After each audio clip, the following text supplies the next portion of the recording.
오늘 우리 계시는 하나님 말씀은 사무엘하 23장 1절부터 5절까지 말씀입니다. 사무엘하 23장 1절부터 5절까지 말씀. 봉독할 때 살아계신 우리 하나님의 음성으로 들으시기 바랍니다. 이는 다윗의 마지막 말이라.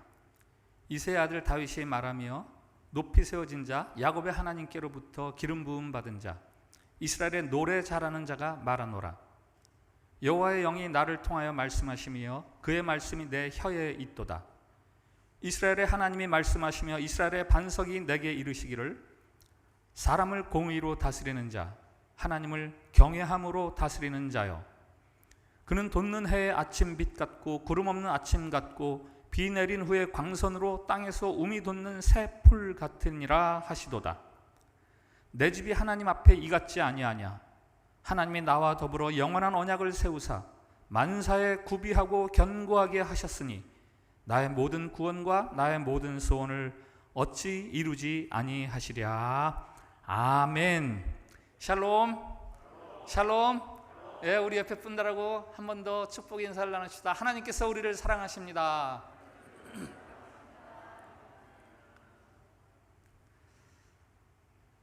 저는 다윗이라는 이름을 어릴 때 성경을 통해서 처음 알게 되었습니다. 그런데 어른이 되어서 다윗이라는 이름을 가진 또 한 사람을 알게 되었습니다. 오늘 은퇴와 더불어 우리 참빛교회 원로장로로 초대되시는 조성태 장로님이십니다. 우리 조 장로님의 영어 이름이 데이빗이에요. 다윗. 오늘 조 장로님의 은퇴 및 원로장로 초대 예배를 준비하면서 오늘 이 사무엘하 23장의 말씀이 생각이 났습니다. 왜냐하면 오늘 이 말씀이 다윗의 마지막 말, 이렇게 특별한 제목을 가지고 있기 때문입니다. 다윗이 늙었습니다. 나이가 들어서 이제는 더 이상 전쟁터에 나갈 수도 없습니다. 다윗의 날들이 다해가면서 사무엘서의 기록도 이제 다해가는 거죠. 사무엘서 기자는 다윗의 마지막 말을 통해서 자신이 하고자 하는 그 긴 이야기들, 사무엘 상하가 합치면 55장이거든요.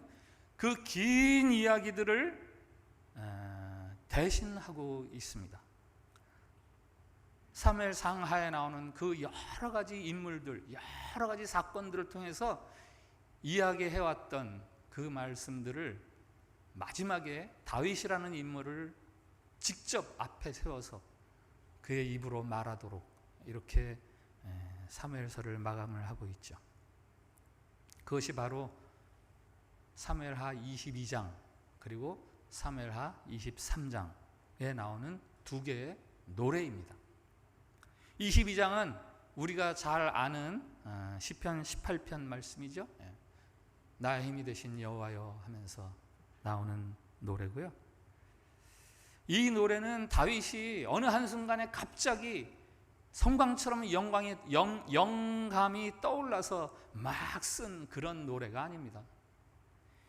그의 축적된 삶을 모아서 그의 인생 전체가 농축되어 있는 노래, 그게 바로 사무엘하 22장에 나의 힘이 되신 여호와여 하면서 나오는 노래죠.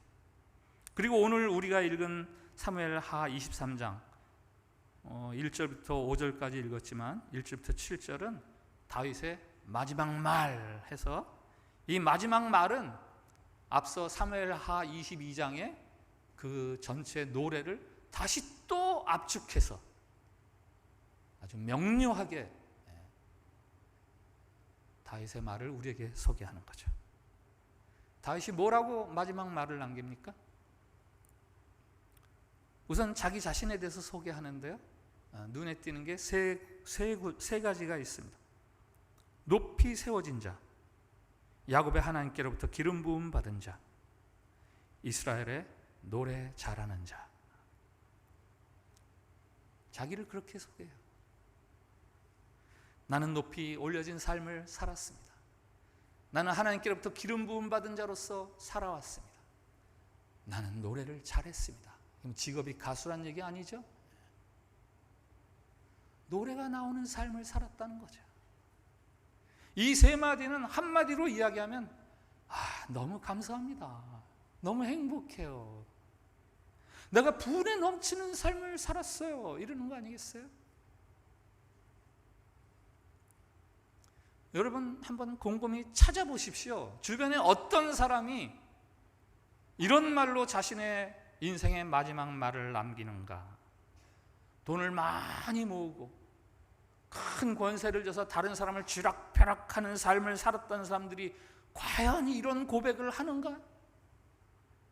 아니죠. 다윗의 이 고백은 따지고 보면 단순히 편안하고 형통해서 이런 고백을 하는 게 아니잖아요.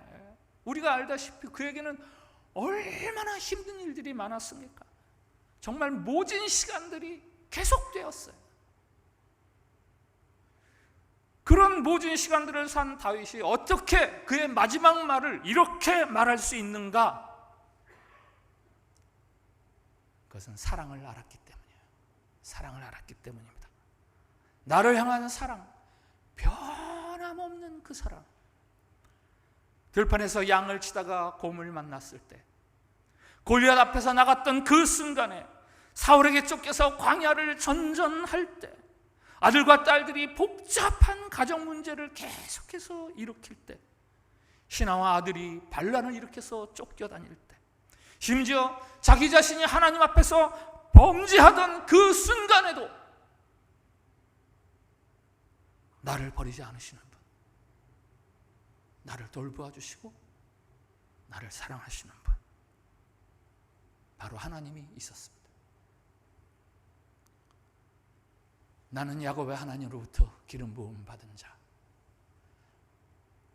나는 하나님 때문에 높임 받은 자, 나는 하나님 때문에 노래 부르면서 살았던 사람. 2절에서는 이렇게 말하죠. 여호와의 영이 나를 통하여 말씀하시며 그의 말씀이 내 혀에 있도다. 내 말은 하나님의 말씀이야 라는 거죠. 이게 무슨 사이비 교주의 말입니까? 아니죠. 일평생 하나님 손에 붙들면서 살아온 것을 내가 믿기에 지금 이 말은 하나님이 만들어내신 말입니다 라고 고백하는 거죠. 다윗의 삶에서 가장 특징적인 것이 한 가지 있다면 그것은 바로 하나님이에요. 하나님. 다윗은 하나님을 의지했습니다. 다윗은 하나님을 생각했습니다. 하나님을 상상했고 하나님의 이름을 불렀습니다. 하나님께 기도했고 하나님을 찾았고 하나님을 사랑했습니다. 하나님을 위해서 목숨을 걸었습니다. 하나님 앞에서 죄를 자복했습니다. 하나님의 말씀에 순종했습니다. 다윗은 철저하게 하나님에 의해서, 하나님 안에서, 하나님을 위해서 살았던 사람이에요. 다윗의 마지막 노래라고 불리는, 아까 말씀드린 사무엘하 22장 2절 3절 한번 같이 읽어볼까요? 같이 읽습니다. 시작. 여호와는 나의 반석이시요 나의 요새시요 나를 위하여 나를 건지시는 자시요 내가 피할 나의 반석의 하나님이시요 나의 방패시요 나의 구원의 뿌리시요 나의 높은 망대시요 그에게 피할 나의 피난처시요 나의 구원자시라. 나를 폭력에서 구원하셨도다. 아멘. 하나님을 이렇게 저렇게 계속해서 반복적으로 표현하는데요, 저 2절에서 10번이나 다른 방법으로 이렇게 하나님에 대해서 이야기를 합니다. 그는 온통 하나님으로 젖어 있습니다. 보이는 모든 것들이 다 하나님하고 관련이 있어요. 눈에 보이고 손에 닿는 창조세계는 물론이고 그가 경험했던 사건 하나하나, 그가 만났던 인간과 다른 사람과의 관계 하나하나, 그 모든 게 다 하나님이 보여주시고 하나님을 생각나게 하는 것들이고, 그의 마음에 하나님으로 가득 차니까 이 세상 모든 것이 다 하나님으로 꽉 차 있는 거죠. 우리 주변에도 이런 사람들이 종종 있습니다. 차 사고 난 경험을 이야기하는데 듣다 보면 그게 차 사고 이야기가 아니라 하나님 이야기를 하고 있어요. 비행기 탔던 이야기를 하는데 그게 하나님 이야기더라고요. 사업장 이야기를 하는데 잘 들어보면 사업 이야기가 아니라 하나님 이야기.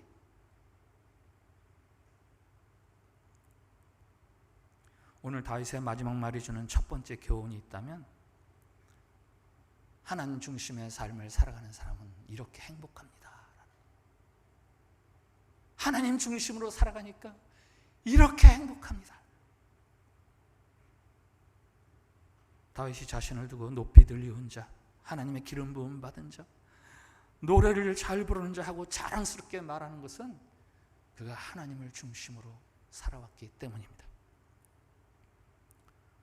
그럼 하나님 중심의 삶이란 도대체 구체적으로 어떤 삶인가? 3절을 한번 같이 읽어보겠습니다. 3절 같이 읽습니다. 시작. 이스라엘의 하나님이 말씀하시며 이스라엘의 반석이 내게 이르시기를 사람을 공의로 다스리는 자, 하나님을 경외함으로 다스리는 자여. 아멘. 사람을 공의로 다스리는 자, 하나님을 경외함으로 다스리는 자여. 이게 다른 사람들을 향해서 하는 말 같지만 사실은 다윗이 자기 자신을 두고 하는 말이에요. 내가 그렇게 살아왔지 하는, 나는 사람들을 내 마음대로 대하지 않았고 공평하고 정의롭게 대하려고 애를 썼고, 나는 언제나 하나님을 경외해서 하나님 앞에서 조심스러운 마음으로 살았습니다. 명품이라고 불리는 물건들은요, 한눈에 저게 어느 제품인지 어느 회사 제품인지 금방 알 수 있죠. 그 독특한 로고라든지 무슨 색깔, 디자인, 모양 단번에 알 수 있잖아요. 다윗, 그를 딱 보면 그가 하나님의 사람, 이 사실을 금방 알 수 있어요. 왜? 그가 사람들을 공의롭게 대하기 때문에, 그가 하나님을 경외하면서 살아왔기 때문에. 어린아이들의 특징이 있죠. 자기밖에 몰라요. 다른 사람과의 관계를 생각하지 못합니다. 아이가 어느 날 자기와 부모의 관계를 생각하기 시작하고 오빠나 형과 나와의 관계를 생각하기 시작하면 그때부터 그 아이는 철이 드는 거라고 보시면 돼요. 사도 바울이 어린아이와 장성한 사람들에 대해서 이렇게 말합니다. 고린도전서 말씀인데요, 내가 어렸을 때는 말하는 것이 어린아이와 같고 깨닫는 것이 어린아이와 같고 생각하는 것이 어린아이와 같다가 장성한 사람이 되어서는 어린아이의 일을 버렸노라. 형제들아, 지혜에는 어린아이가 되지 말고 악에는 어린아이가 되라. 지혜에는 장성한 사람이 되라. 다윗은요, 그 삶이 어린아이가 아니라 아주 장성한 사람이었습니다. 다른 사람과의 관계에서, 하나님과의 관계에서 내가 손해나고 힘든 결과가 뻔히 오게 되리라는 것, 그것 뻔히 알면서도 그것을 미련스럽게 짊어지고 살아갔던 사람. 내가 손해나도 당신에게 유익하다면 하면서 양보하면서 자기 살을 깎아내는 사람. 그러면서도 다른 사람을 원망하거나 불평하지 않는 사람. 그런데요, 결국에 하나님께서는 이런 사람을 감사와 은혜와 행복을 말하는 사람으로 그렇게 하나님이 대접해 주십니다. 다른 사람을 위해서, 의를 위해서 자기 십자가를 지는 사람들을 결단코 하나님은 외면하지 않으십니다. 하나님 나라를 위해서 수고한 일꾼들을 모른다 하지 않으십니다. 그러한 하나님의 은혜와 은총이 어떻게 임하는가? 4절 말씀 같이 읽겠습니다. 4절 시작. 그는 돋는 해의 아침빛 같고 구름 없는 아침 같고 비 내린 후에 광선으로 땅에서 우미 솟는 새풀 같으니라 하시도다. 아멘. 그 은혜가 어떻게 임한다고요? 구름 없는 아침에 떠오르는 햇살처럼, 비 온 뒤에 땅에서 움트는 새싹처럼 그렇게 은혜가 임한다는 거예요. 밤 캄캄함이 다스린 것 같은 그런 칠개 순간들이 있고, 폭풍, 모든 것을 집어삼키고 쓰러뜨릴 것 같은 그런 두려운 순간이 없지 않지만, 그 밤의 캄캄함을 쪼개고 부수며 힘차게 떠오르는 햇살처럼, 젖은 땅을 꿰뚫고 솟아오르는 새순처럼 하나님의 은혜와 하나님의 복이, 하나님의 영광스럽게 하심이 그렇게 나타난다는 겁니다.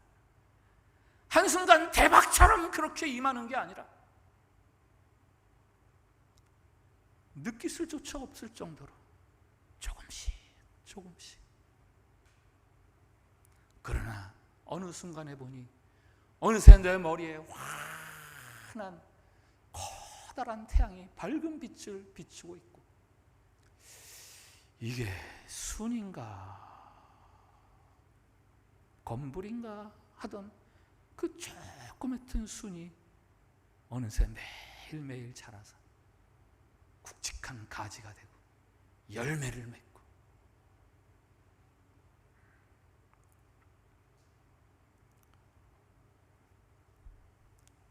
다윗이 오늘 그의 마지막 말을 통해서 이렇게 말한다고 들으시면 돼요. 공의로운 사람들이여, 하나님을 두려워하는 삼가며 살아가는 사람들이여, 낙심하지 마십시오. 지금 당장 손해보는 것 같고 곧 망할 것 같아도 여러분의 그 의로운 삶의 길에 대해서 회의하거나 의심하지 마십시오. 지금 아주 잘하는 거예요. 하나님이 반드시 행복하고 만족스럽게 해주실 거예요. 5절 말씀 같이 읽겠습니다. 같이 읽습니다. 시작. 내 집이 하나님 앞에 이같지 아니하냐. 하나님이 나와 더불어 영원한 언약을 세우사 만사에 구비하고 견고하게 하셨으니 나의 모든 구원과 나의 모든 소원을 어찌 이루지 아니하시랴. 아멘. 나를 보세요. 나를 보세요. 바로 내가 그런 사람이에요. 내가 그 증거예요. 무명이던 목동이 기름 부음을 받았고, 아무 준비 없이 나간 전쟁에서 적장을 쓰러뜨리고, 머리들 곳 없던 광야에서 피난처를 발견했고, 아무런 공로도 없이 용서함을 받았고, 자격이 없지만 다시 왕좌를 회복하고, 이 모든 것이 다 돌이켜보면 하나님의 은혜요, 하나님의 사랑이요, 자비하심이요.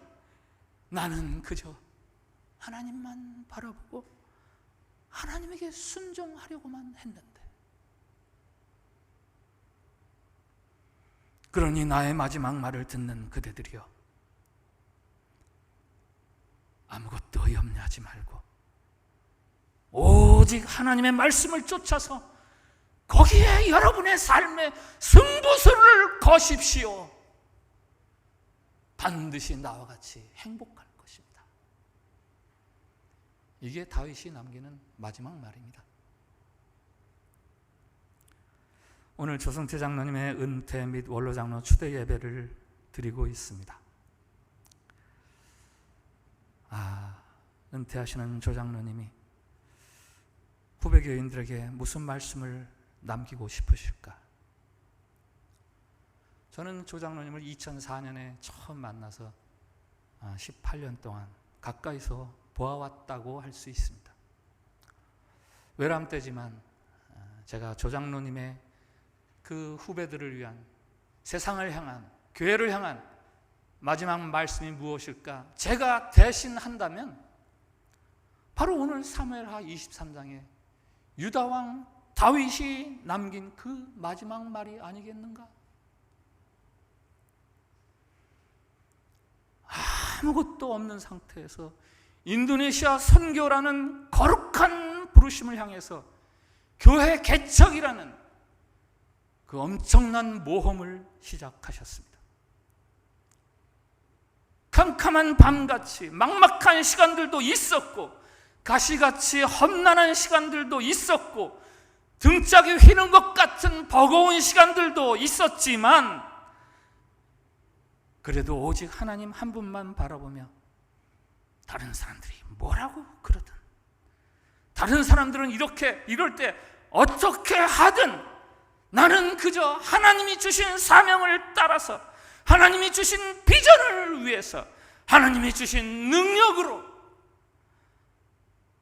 내가 감당해야지 라고 여겨지는 그 마땅한 자리를 지금까지 성실하게 지켜주셨습니다.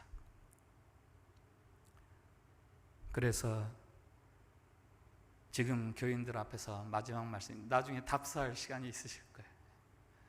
마지막 말씀 한번 들려주세요 하면 아마도 지금 머리에 이렇게 하얗게 빛나는 저 머리카락처럼 그 이상으로 빛나는 얼굴로 말씀하실 것 같습니다.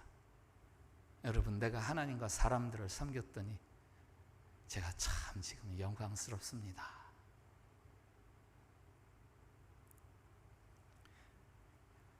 오늘 이 다윗의 말, 사무엘하 23장의 말은 유대왕 다윗의 마지막 말이기도 하지만 참빛교회 조성태 장로님의 마지막 말이 아닐까 싶습니다. 왠지 아세요? 여기 모인 우리 모두가 장로님을 존경하고 칭찬하고 사랑하고, 아, 나도 저 장로님처럼 돼야지, 이렇게 흠모하고 있기 때문입니다. 그리고 아, 장로님 은퇴하시지만 더 멋진 모습 살아가시기를 축복합니다, 그러면서 축복하고 있기 때문입니다. 토마스 아켄퍼스가 말해요. 하나님은 그분의 영광을 위해서 싸우는 자들을 기꺼이 도우신다. 하나님은 그분의 영광을 위해 싸우는 자들을 기꺼이 도우신다. 이 말 맞는 말이에요. 이 말 맞는 말이에요. 오늘 은퇴하시는 조성태 장로님을 보더라도 하나님은 그 나라를 위해서 수고하고 애쓰는 자들을 결단코 모른다 하지 않으시고 영광으로 대접해 주시는 아주 신실하신 하나님이십니다. 기도합시다. 다윗의 마지막 말을 통해 우리를 향한 하나님의 약속을 듣게 해주시니 감사합니다. 다윗의 마지막 말, 이 말씀을 우리가 공의롭고 하나님을 경외하는 자로 살 수 있는 영적 자양분으로 삼게 해 주시옵소서. 좀 힘들어도, 좀 고생이 돼도, 그리고 좀 더 참고 인내해야 한다 할지라도 유대왕 다윗처럼, 그리고 참빛교회 조성태 장로님처럼 우리가 들어선 이 믿음의 길, 십자가의 길 끝까지 잘 달려가서 하나님이 나를 이렇게 행복하게 하셨다라는 동일한 고백을 다른 사람들과 세상을 향해 말해줄 수 있는 영광스러운 삶의 주인공들이 다 되게 해 주시옵소서. 예수님 이름으로 기도합니다. 아멘.